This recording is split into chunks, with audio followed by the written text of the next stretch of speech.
Hi, welcome to Visualised It's Video Production Skills. I'm Jonah Allen and I'm going to be talking to you about video production, about things that you could do as small businesses, sole traders, the small simple videos that you can make in-house. You will need at some point possibly to bring in a production company and to bring the professionals in, but it's not always needed. So we're going to have a look at some of the things that you can do in-house. We're going to look strategically about the types of videos and where those videos go and the content of those videos, and also have a think about the equipment. So what pieces of equipment have you already got that you could be using before you start spending masses and thinking big budget stuff. Big budget equipment is brilliant, but you also need the expertise to be able to use it as well. So we're thinking simple, we're thinking video on behalf of business, for your branding, and we'll take it step by step through the production skills.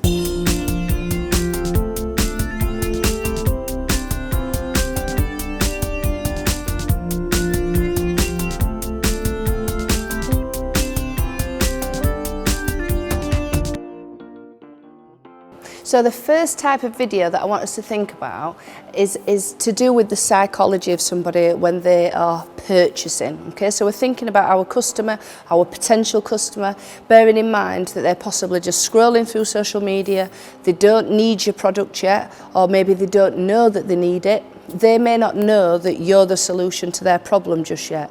So we have to take ourselves right back to the beginning of when we have an issue.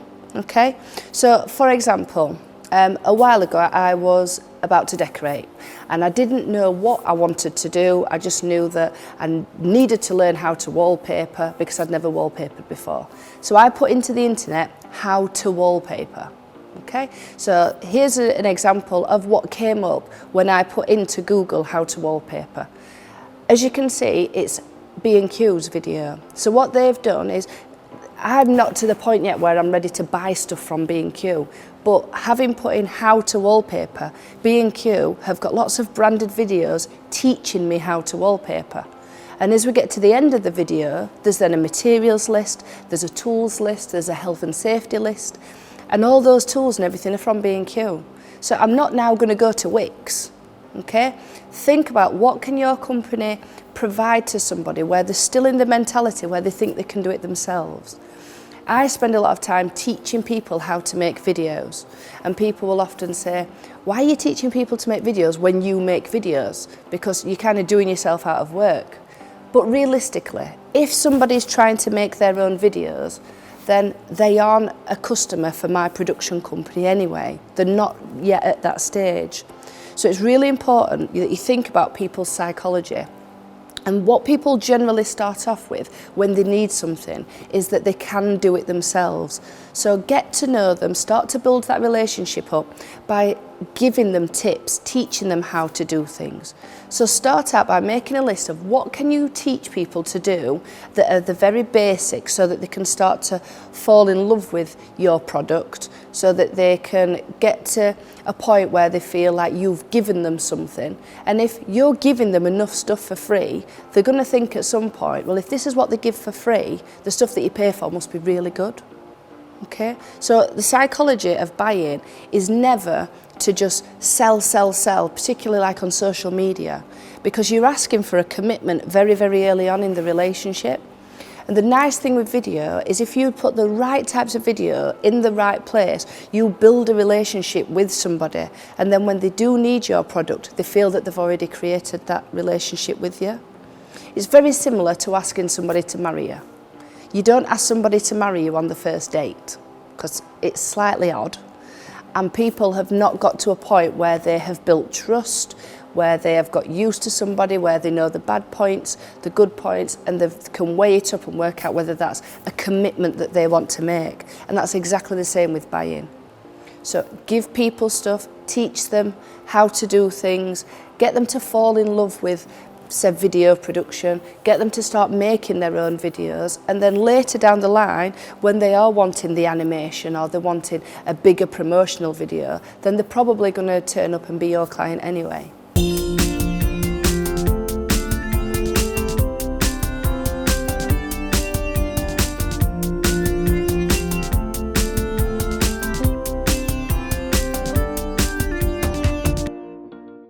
So thinking about the psychology again, once somebody's gone past feeling like they can do it themselves, they might have realised that actually it's really difficult.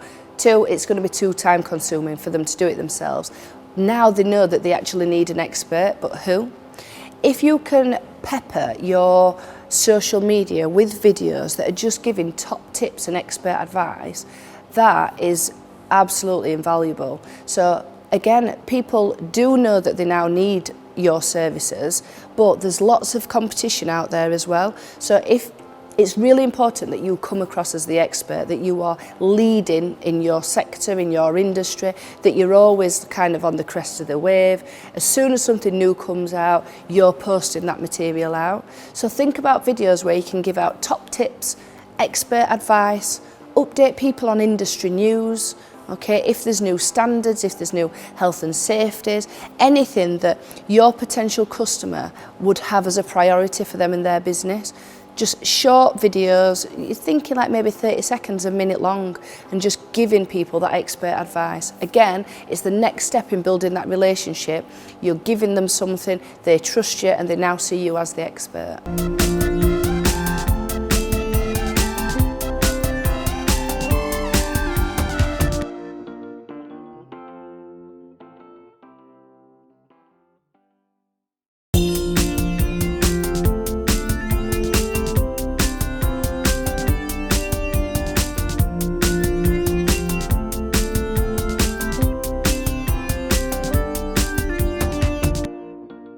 Something that you need to think about once you're making how-to videos is the naming of them.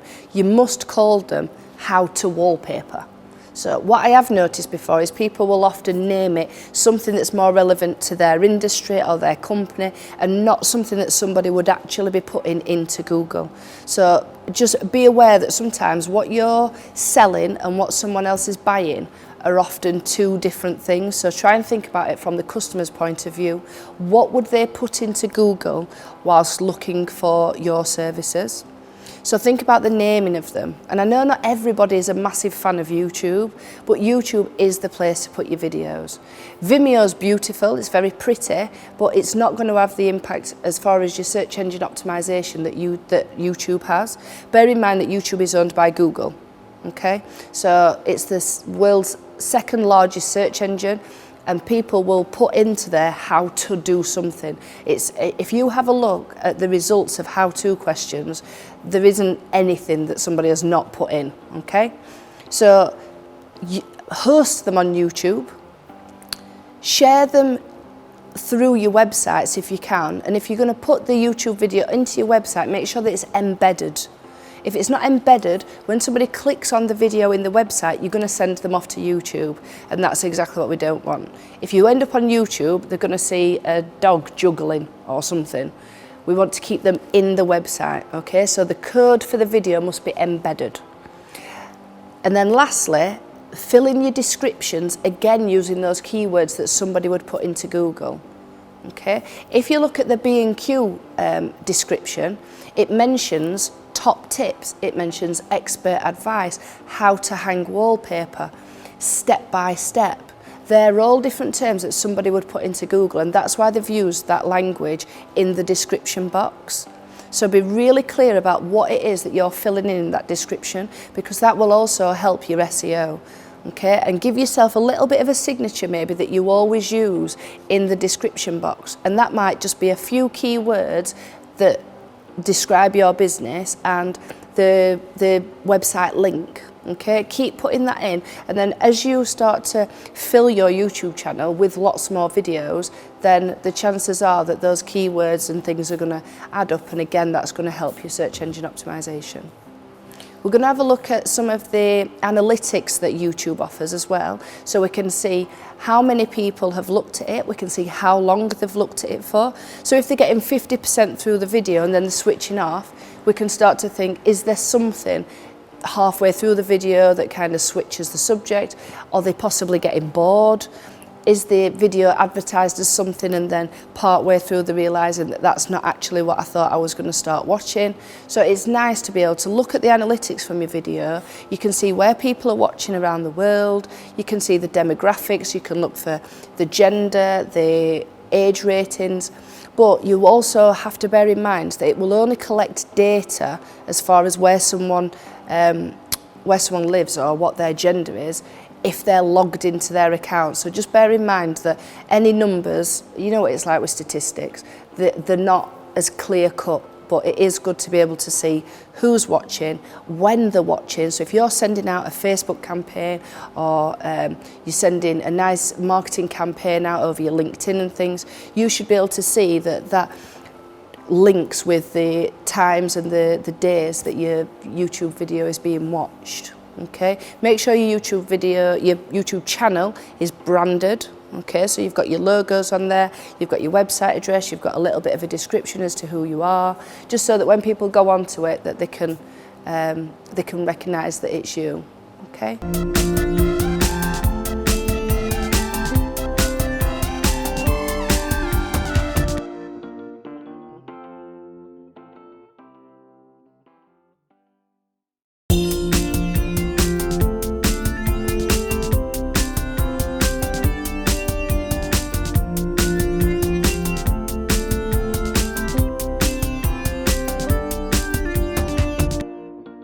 So now we're thinking about promotional videos. Now these are a completely kind of individual type of video. They're very, very different, and a lot of companies go wrong with them. Okay? Promotional videos are still not yet about selling. Remember the distance of that relationship that we've got to go. We still aren't selling in promotional videos. Promotional videos are about gaining trust. Okay? So if you think that somebody's looking around the internet for your services and there's lots of other companies doing the same thing, ideally a promotional video will sit on the home page of your website. So as soon as they come on, you can build that trust with them. That's what it's for. Don't expect people to go through lots and lots of pages of your website to find things out. On the home page, as soon as they come on, and it's about building trust. So when you're making promotional videos, just put yourself a plan together. You don't always have to write scripts and storyboards and the types of things that we do in pre-production, but just make sure that you've got a clear plan. So that might just be an A4 sheet with a bullet pointed list. And building trust is about telling them who you are as a company, who you are as a brand. Okay, so what's important to you? So you may be telling them, one, the services that you offer, because they need to know that, but also how long have you been going? How many awards have you been nominated for, or any certificates that you've got? If you have certain standards in your industry and you tick all the boxes of those, then that's important to get that message across. Think about, for your brand, are you environmentally friendly? Do you offer services that are very niche that other people don't? What is your USP? Okay, talk to us about whether you're a family business and about kind of the ethics of your company and of your brand. What do you stand for? What makes you different?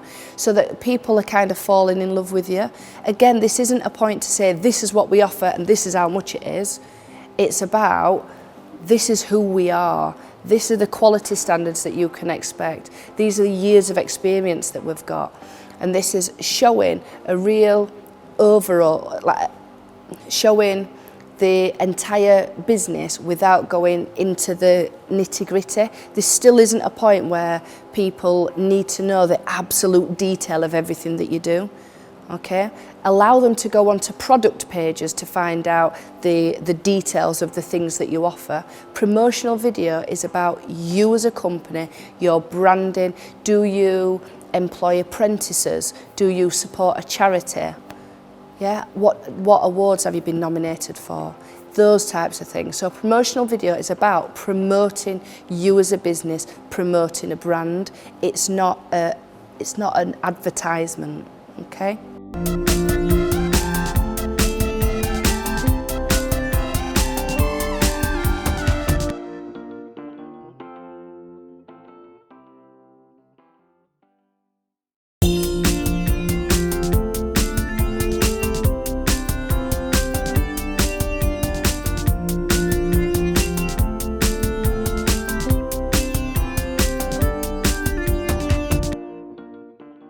So think about the psychology of these people. So they're still searching for something.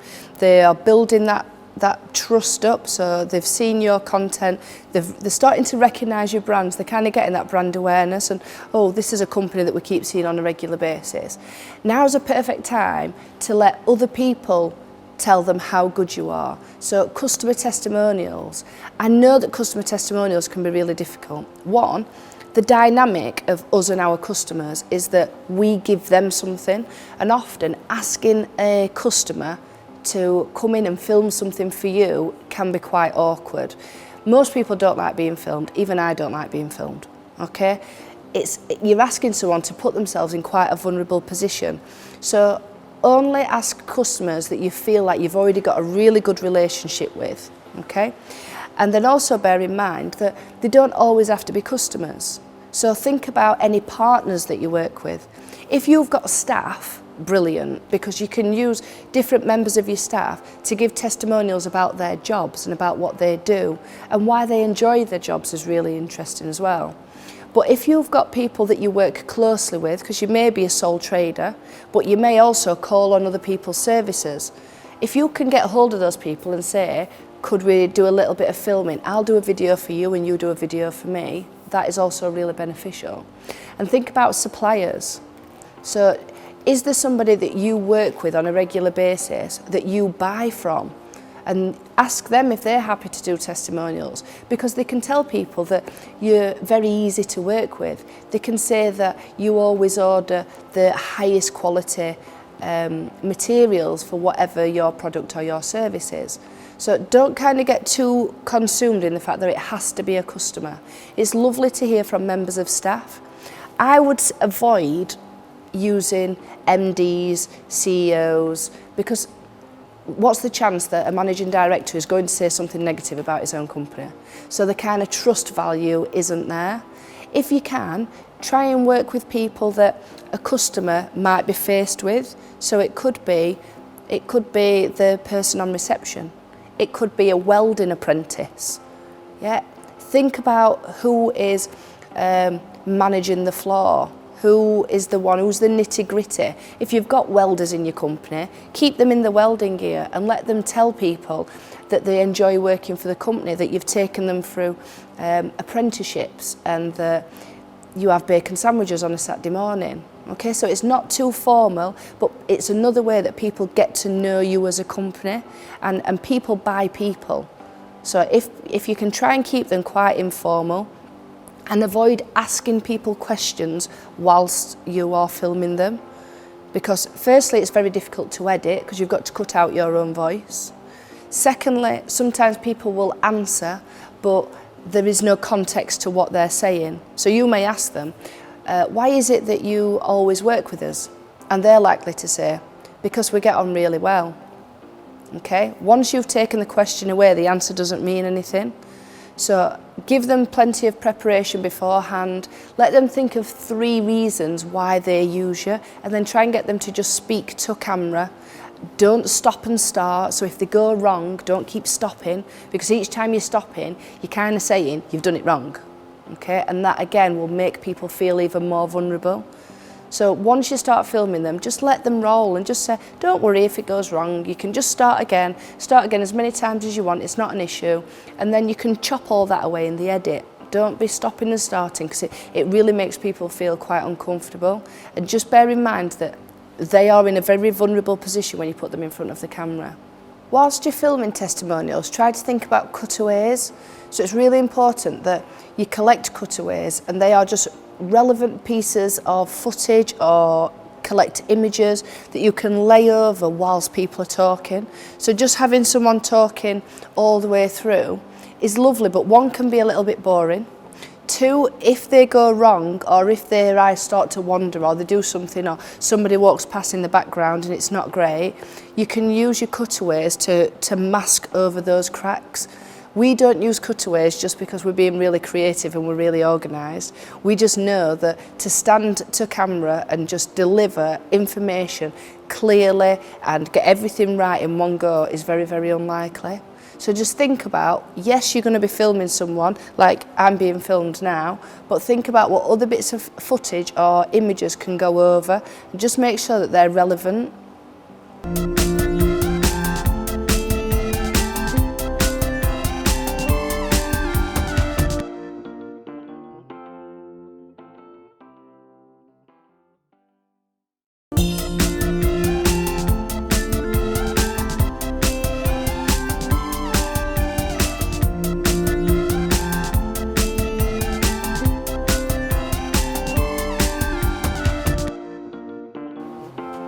So remember, we're still promoting who we are, and we're building that relationship and getting this potential customer to feel like they know us before we move into the selling. So the last point I would say is making sure that people know what you've got, where you are, where you're based. So think about maybe just a little bit of a tour. So it doesn't have to be a virtual tour where you're thinking about like a 3D animation of Izzy Wizzy software that takes us around a building and things, but show where you are working, okay? If you say that you work from the back bedroom in your house, bear in mind that somebody will think that you are sat on your bed with the cat and the kids roaming round, and that it's not a very professional kind of setup. But I know from experience that often the back bedroom in the house has been converted into a more than suitable service room, whether that's been made into an office, whether it's been made into a sewing room or somewhere where an architect might sit and do drawings. Just because it's in your home, that doesn't mean that you aren't working from a work premises. Okay, so rather than saying I work in the back bedroom, maybe just take a couple of shots of your setup. We don't have to see that it's upstairs in your house, but it just lets people kind of build a picture that you do have somewhere to work that is kitted out and that you are prepared and ready if a job comes in. So if you do work from home and you've got maybe an office or a shed that you work in, or you've created yourself a really nice working space, maybe just take a few photos of it or a couple of shots so that you've got just some nice simple shots, maybe on the About Us page. Okay, let people know what facilities you've got, because what that says to somebody is, yes, I am a sole trader, but in being a sole trader, you're probably going to find that I'm possibly more flexible. I've got less overheads, so my pricing's probably going to be a bit more competitive. There are lots of benefits to being a small company, and also as a customer may be looking for a much more personalised service. If they want a large company, they will go to a large company. But we all know that large companies come with the benefits, but there are also some issues as well that we all have to deal with. For example, phoning them. If you're working with a sole trader, you can pick the phone up and there's a good chance that you're going to speak to them. If you're working with a large organisation, often you've got to press 1, press 2, request a call back, then somebody phones you back and they've not really got a clue what it is because they're really just a salesperson or a customer services person. It's not always a personalised service. So create a small video, even if it's just a slideshow of images. And if you are a sole trader, say you're a sole trader, and really highlight the benefits of you being a sole trader and what the customer's going to get from that.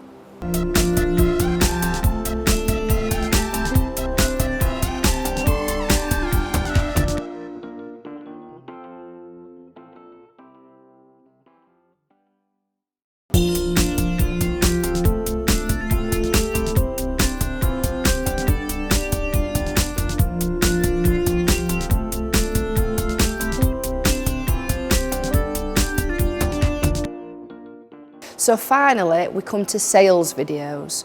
So this is the point now where you're on one knee, you're handing the ring over and you are asking for a commitment. Because now we've built that relationship. You've really told them who you are, what you stand for, what you do. Other people have said how good you are. Now if you want to sell to them, sell to them.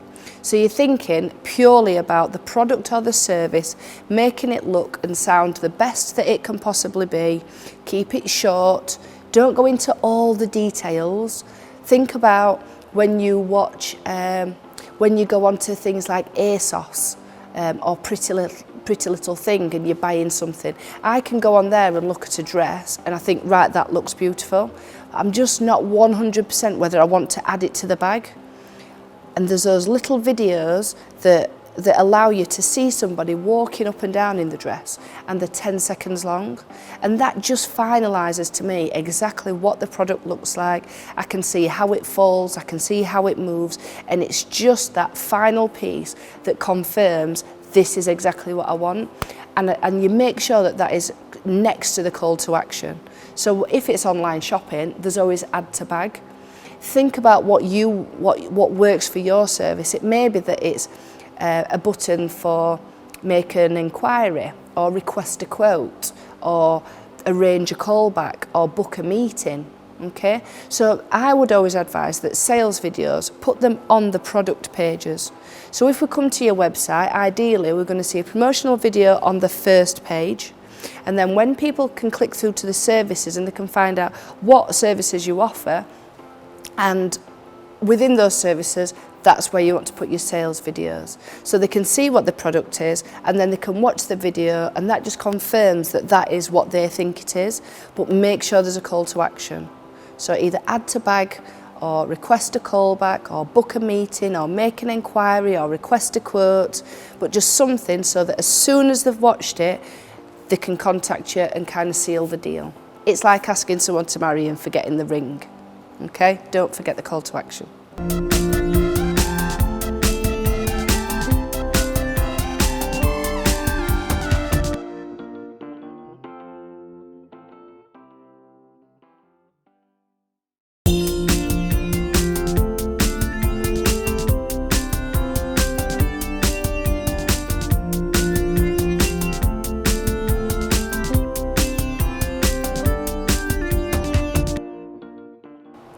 We've made the sale, it's done, they've bought it, you're really happy, but there is a couple of other videos that work really well for after the sale's been made. So they've gone away, they're happy with the products, they're happy with the service.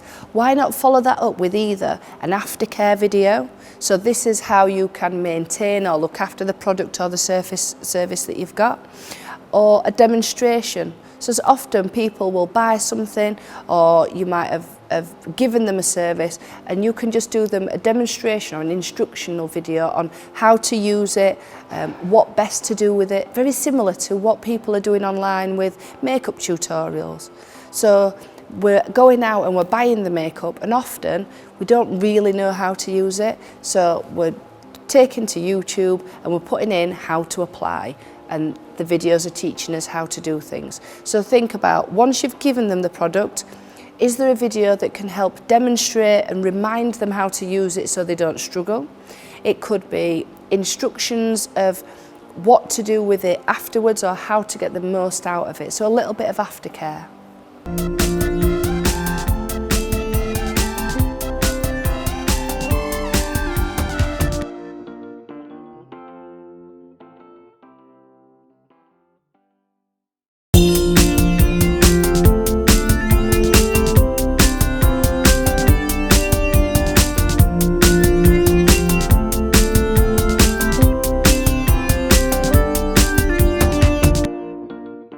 Whilst planning your videos, try to be realistic about your knowledge, about the budget that you've got, and be realistic about expectations.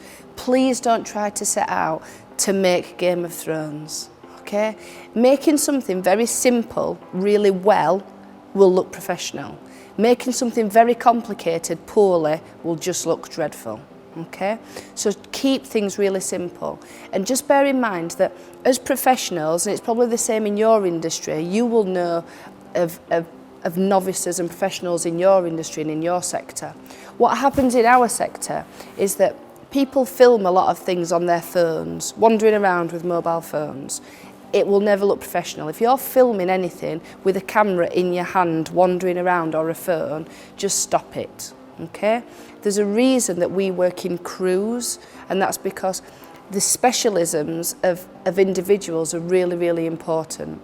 So try to think, don't try and think huge, try and think simple, and do simple really, really well. As professionals, we have expensive equipment, and it's really, really good. It means that we can attach different lenses onto cameras and get completely different feels. We can get real cinematic feels that you'd expect to see on television.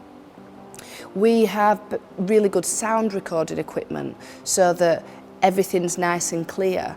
We have lights, we have editing softwares, we've got a network of people, we've got years of experience.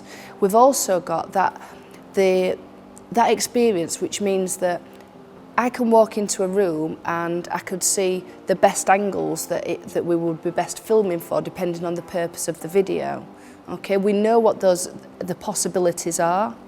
But as novices, if you can just focus on keeping things very simple and spending more time in the pre-production, so spending more time planning the type of video that it is that you need to use and what the purpose of it is.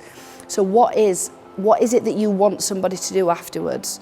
Do you want them to go to the website? Do you want them to like your page? Do you want them to just be impressed by the USP of yours? So think specifically about the types of video.